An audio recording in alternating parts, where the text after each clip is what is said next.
ಒಲಿಂಪಿಕ್ಸ್ನಲ್ಲಿ ಕುಸ್ತಿಯಲ್ಲಿ ಅನರ್ಹಗೊಂಡ ನಂತರ ಕುಸ್ತಿಗೇನೆ ವಿದಾಯವನ್ನ ಹೇಳಿರೋದು Vinesh Phogat.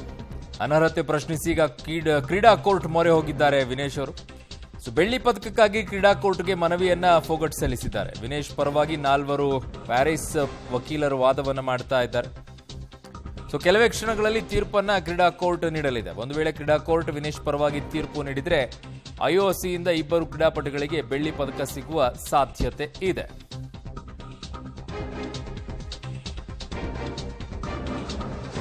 ಸ್ವಿಟ್ಜರ್ಲ್ಯಾಂಡ್ನಲ್ಲಿರುವಂತಹ court of arbitration for sports ಅಂತ ಹೇಳಿ ವಿಶ್ವ ಕ್ರೀಡೆಗಳಿಗಾಗಿನೇ ಸ್ಥಾಪನೆ ಆಗಿರುವಂತಹ ಕೋರ್ಟ್ ಆಫ್ ಆರ್ಬಿಟ್ರೇಷನ್.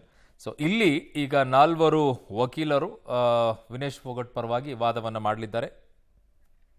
ನನ್ನ ಸಹೋದ್ಯೋಗಿ ಈಗ ಶಬೀರ್ ನಿಡಗುಂದಿ ನನ್ನ ಸಂಪರ್ಕಕ್ಕೆ ಸಿಗ್ತಾ ಇದ್ದಾರೆ. ಶಬೀರ್, ಏನು ಅಪ್ಡೇಟ್ಸ್ ಬರ್ತಾ ಇದೆ? ಒಂಚೂರಾದ್ರೂ ನಿರೀಕ್ಷೆಯನ್ನ ಇಟ್ಕೊಳ್ಬಹುದಾ? ಏನಾದ್ರೂ ಅಟ್ಲೀಸ್ಟ್ ಬೆಳ್ಳಿಗಾದ್ರೂ ಸಮಾಧಾನ ಮಾಡ್ಕೊಳ್ಬಹುದು ಭಾರತ ದೇಶ ಅಂತ ಏನಾದ್ರೂ ಅನ್ಕೊಳ್ಬಹುದಾ ಈಗ? ಖಂಡಿತವಾಗ್ಲೂ ನೋಡಿ, ಫೈನಲ್ಸ್ಗೆ ಬಂದಂತ ಸಂದರ್ಭದಲ್ಲಿ ತೂಕ ಜಾಸ್ತಿ ಇದ್ದಾಗ್ಲೂ ಕೂಡ ಒಂದು ವೇಳೆ ಏನು ಅನಾರೋಗ್ಯ ಅಥವಾ ಇಂಜುರಿಯ ಕಾರಣಗಳನ್ನ ಹೇಳಿದ್ರೆ ಸುಲಭವಾಗಿ ಬೆಳ್ಳಿ ಪದಕ ವಿನೇಶ್ ಫೋಗಟ್ ಅವರಿಗೆ ಬರ್ತಾ ಇತ್ತು. ಆದ್ರೆ ನ್ಯಾಯಬದ್ಧವಾಗಿ ಆಟ ಆಡ್ಲಿಕ್ಕೆ ಹೋಗಿ ತೂಕ ಹೆಚ್ಚಾಯ್ತು ಅನ್ನೋ ಕಾರಣಕ್ಕೆ ಅವ್ರನ್ನ ಕಡೆಯ ಲೀಸ್ಟ್ ನಲ್ಲಿ ಏನು ಇಡ್ಲಾಗುವಂತ ಪ್ರಯತ್ನವನ್ನ ಮಾಡಲಾಗಿದೆ. ಹೀಗಾಗಿ ಈ ಒಂದು ನಡೆಯನ್ನ ಖಂಡಿಸಿ ಈಗ ಅವರು ಕೋರ್ಟ್ಗೆ ಹೋಗುವಂತ ಕೆಲಸವನ್ನ ಕೂಡ ಮಾಡಿದ್ದಾರೆ. ಸ್ಪೋರ್ಟ್ಸ್ ವಿಚಾರಗಳಿಗೆ ಸಂಬಂಧಪಟ್ಟಂತೆ ವ್ಯಾಜ್ಯಗಳನ್ನ ಪರಿಹರಿಸಲಿಕ್ಕೆ ಅಲ್ಲೊಂದು ಟ್ರಿಬ್ಯುನಲ್ ಇದೆ. ಆ ಟ್ರಿಬ್ಯುನಲ್ಗೆ ಕೂಡ ಈಗ ಅರ್ಜಿಯನ್ನ ಸಲ್ಲಿಕೆ ಮಾಡಿದ್ದಾರೆ ವಿನೇಶ್ ಫೋಗಟ್ ಕಡೆ ವಕೀಲರು.